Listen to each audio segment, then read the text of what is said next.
je voudrais vous parler du sacerdoce catholique. L'un des principaux points de différence entre catholiques et protestants est le rôle du sacerdoce dans l'Église. Pour le protestant, le prêtre ou le ministre, comme il l'appelle, n'est rien plus qu'un représentant choisi dont la fonction est de diriger l'assemblée pour la prière. Selon leur doctrine, tout le monde a le pouvoir du sacerdoce par le simple fait d'être chrétien. Et l'Église désigne simplement une des personnes de leur congrégation pour les diriger dans le culte. Puisqu'il nie le saint sacrifice de la messe ainsi que la présence réelle dans l'Eucharistie, le culte protestant est réduit au chant des hymnes et aux sermons.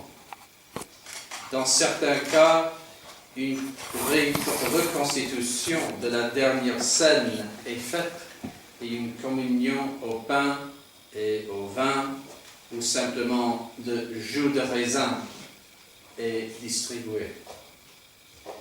L'esprit qui anime le protestantisme est donc qu'il n'y a pas de besoin pour les prêtres d'être intermédiaires entre Dieu et le peuple. Tout le monde, disent-ils, peut s'approcher de Dieu sans nécessité d'un prêtre. Et parce que le sacerdoce est si intimement lié à l'Église, il nie la nécessité de l'Église comme nous le savons et réduisent l'Église à n'être qu'une simple réunion de nombreuses personnes qui croient de la même façon. Pour eux, il n'y a pas de papauté ni de hiérarchie. Seuls les gens qui se rassemblent et organisent eux-mêmes les différentes églises. Et puisque l'Église, pour eux, est simplement une fabrication du peuple, elle ne peut prétendre à aucun pouvoir d'enseigner, de gouverner ou de sanctifier les fidèles avec le pouvoir du Christ. La notion du prêtre dans l'Église catholique est totalement différente. Son ordination, pour commencer, n'est pas une simple désignation par la communauté, mais un nouveau pouvoir donné par Dieu, le pouvoir de changer le pain et le vin en corps et sang du Christ, et le pouvoir de pardonner les péchés des hommes. Ce pouvoir de libérer les hommes de leurs péchés et de les nourrir avec le corps et le sang du Christ rend évidemment le prêtre nécessaire pour le salut.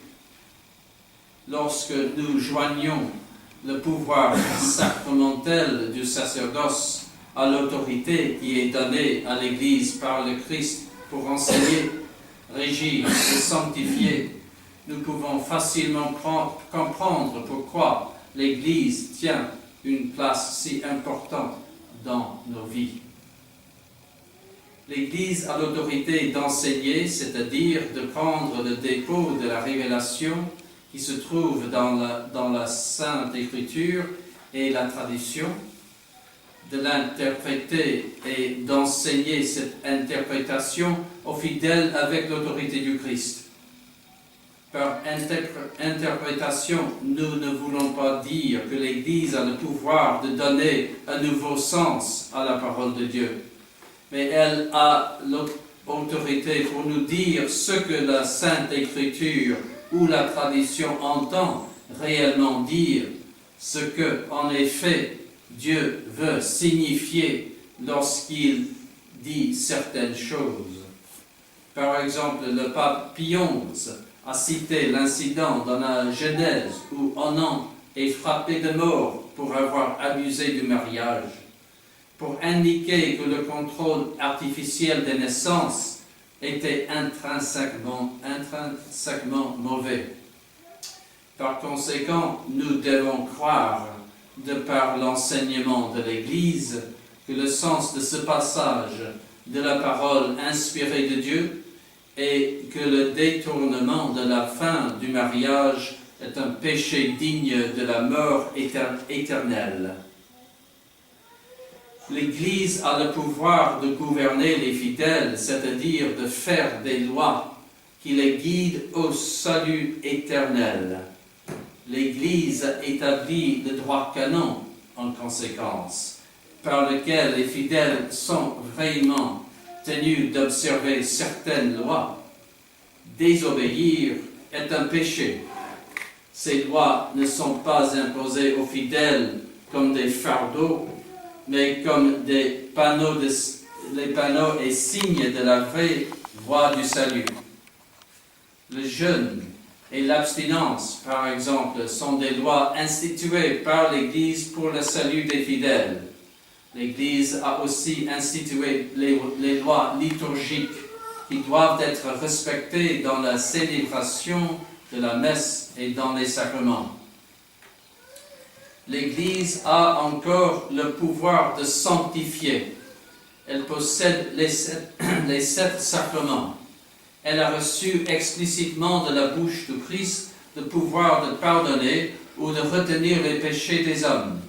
Recevez le Saint-Esprit, a dit notre Seigneur. Ceux à vous remettrez les péchés, ils leur seront remis, et ceux à qui vous les retiendrez, ils leur seront retenus. Ce pouvoir est le pouvoir des clés, car être libéré de ses péchés est la clé pour obtenir le salut éternel. C'est le péché et seulement le péché qui sépare l'homme de Dieu. En plus de libérer l'homme de ses péchés, le prêtre a le pouvoir de l'unir à Dieu par le sacrement de l'Eucharistie. Lorsque nous considérons ces pouvoirs du sacerdoce et de l'Église, nous comprenons vite que le prêtre est la personne la plus importante sur la terre et l'Église l'institution la plus importante sur terre. Toutes les autres personnes et institutions ne peuvent seulement nous donner que des choses éphémères. Même les médecins ne peuvent nous donner que de quelques années de vie mortelle et ne peuvent jamais nous sauver de la mort. Cela revient à dire que le meilleur des médecins et le meilleur des remèdes ne peuvent nous sauver ni d'un vieillissement inévitable, ni de la maladie, ni de la mort. Le gouvernement, même un bon gouvernement, de la même manière, peut seulement nous fournir des biens naturels tels que l'ordre, la justice, la paix et les conditions propices à la prospérité. Mais tout cela passe. C'est l'Église et l'Église seulement dont le sacerdoce est l'élément principal qui peut nous donner des vérités éternelles et divines, des lois qui mènent à la vie éternelle, le pardon de nos péchés et l'union avec notre Seigneur Jésus-Christ dans le Saint-Sacrement de l'autel. Lorsque nous contemplons l'importance de ces choses avec un amour profond de Dieu, nous comprenons pourquoi les catholiques fervents de grands âges de la chrétienté ont bâti pour eux-mêmes une vie et une société qui tournaient autour de l'Église et du sacerdoce. L'intelligence et l'énergie de l'homme ne lui a pas été donnée pour les navires de guerre, ou les ordinateurs, les voitures, les divertissements, les vêtements de marque, mais pour les choses de Dieu et de son Église, pour la théologie sacrée, pour l'art religieux et la musique, les vitraux et la construction des cathédrales. Je mentionne cette grande différence entre la notion catholique de l'Église et du sacerdoce et celle des protestants, afin de vous aider à mieux comprendre les problèmes moraux et spirituels de notre temps.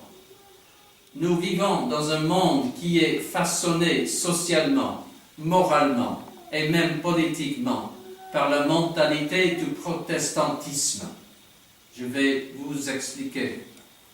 Parce que le protestantisme nie la vraie nature de l'Église en tant que prédicatrice infaillible et médiatrice entre Dieu et l'homme. Il soutient l'idée selon laquelle Dieu permet à chaque homme dans son banc de prendre les Écritures et d'interpréter pour lui-même ce que Dieu a voulu dire dans un passage particulier. Cet acte, disent-ils, est inspiré par le Saint-Esprit. Le résultat inévitable est qu'il y a presque autant d'interprétations qu'il y a de protestants, tout prétendant être inspirés par le même Esprit de Dieu. La conclusion évidente est que le même Esprit de Dieu inspire les gens avec différentes interprétations contradictoires. Ce système est clairement absurde pour toute personne qui pense un peu. Mais l'effet désastreux dans l'esprit est que la vérité est relative et non absolue. Les protestants s'accordent à n'être pas d'accord sur les plus importantes questions qui affectent l'humanité, la nature de Dieu, l'identité de la véritable Église du Christ, l'autorisation ou non du divorce et remariage, la présence réelle ou non du Christ dans l'Eucharistie. Cette mentalité génère l'attitude suivante, à savoir que la seule chose qui importe est que votre pensée semble être vraie pour vous. Que cela ne semble pas vrai à une autre personne n'a pas d'importance. Aujourd'hui, nous sommes horrifiés de voir ce qui se passe dans notre société, puisque nous voyons tomber même les vérités les plus essentielles de l'ordre naturel de la morale. Ce relativisme à propos de la vérité, cette tournure d'esprit qui admet que ce qui est vrai pour vous peut ne pas être vrai pour moi, est le résultat direct du protestantisme qui a réduit la vie à la vie privée de nos propres esprits toute vérité concernant Dieu et la manière de s'approcher de lui. Pendant des années, donc, les protestants ont vanté l'idée que le gouvernement ne doit professer aucune religion, puisque la religion est une affaire privée et libre pour les individus. Nous récoltons aujourd'hui la moisson amère de cette mauvaise doctrine, car le gouvernement est maintenant pris de folie furieuse, non canalisée par l'enseignement ou les lois de l'Église. Il fabrique son propre enseignement et sa propre moralité comme base pour ses lois scélérates. Puisqu'aucune loi ne peut être faite hormis en vue d'une fin, alors si la fin est mauvaise, alors la loi sera mauvaise. Le gouvernement, maintenant ivre du libéralisme, du protestantisme, ne voit plus les fins vraies et objectives proposées par la véritable Église du Christ. Il soutient jusqu'à en mourir en parfaite cohérence avec le protestantisme que nul ne peut dicter un code moral à un autre et par conséquent défend rigoureusement le droit de toute personne à faire presque tout ce qui lui plaît. L'effet obtenu est la formation d'une société de permissivité qui devient de jour en jour de plus en plus horrifiante et écœurante. Ce processus de la relativisation de la vérité, commencée par le protestantisme et injectée dans notre société par la Révolution française et la franc-maçonnerie, il y a plus de 200 ans, a été accélérée et achevée par Vatican II et l'hérésie moderniste. Le dernier bastion de la vérité absolue et immuable dans le monde était l'Église catholique romaine avant Vatican II.